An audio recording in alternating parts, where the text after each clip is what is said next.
கல்வியில் சிறந்த தமிழ்நாடு விழா ஒரு நாடகம் என்று அதிமுக பொதுச் செயலாளர் எடப்பாடி பழனிசாமி விமர்சித்துள்ளார்.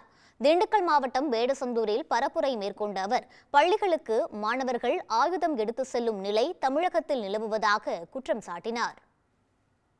தமிழகத்தில் கல்வி வளர்ச்சி அதிகமாக இருப்பதாக ஒரு தவறான செய்தி வெளியிட்டு இன்றைக்கு போட்டோ ஷூட் அதையெல்லாம் ஏற்படுத்தி விளம்பரமான அரசு இன்றைக்கு மக்களை ஏமாற்றி கொண்டிருக்கின்றது.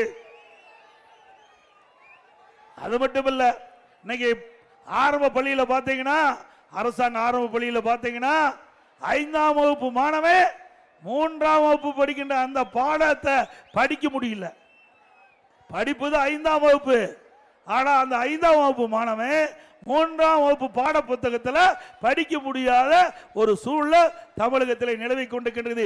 இப்படிப்பட்ட சூழ்நிலையில் இன்றைய முதலமைச்சர் இன்றைக்கு ஒரு நாடகத்தை அரங்கேற்றி தமிழகத்தில் கல்வி வளர்ச்சி அபரிதமாக இருப்பதை ஒரு தோற்றத்தை உருவாக்குவதற்காக இன்றைக்கு ஒரு நிகழ்ச்சியை ஏற்பாடு பண்ணியிருக்கிறார். அத்தனையும் ஒரு நாடகம் என்பதை நாட்டு மக்கள் அறிய வேண்டும்.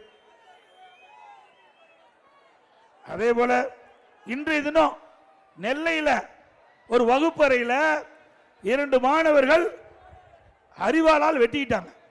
பள்ளிக்கு எதுக்கு போறாங்க? படிக்க போறாங்க. இப்ப அண்மையில் பள்ளிக்கூடத்துக்கு அரிவாளை தூக்கிட்டு போறோம். அரிவாளை தூக்கிறதுக்காக பள்ளிக்கூடம் நடத்துறாங்க.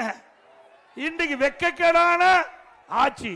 இதுக்கு தமிழகத்தில் கல்வி வளர்ச்சி அபரிதமாக இருப்பதாக ஒரு தோற்றத்தை இன்றைக்கு தமிழ்நாடு அரசு இன்றைய முதலமைச்சர் இன்றைக்கு வெளிப்படுத்திட்டு இருக்கிறார். அத்தனையும் பொய் என்பதை இந்த நேரத்தில் தெரிவிக்க விரும்புகிறேன்.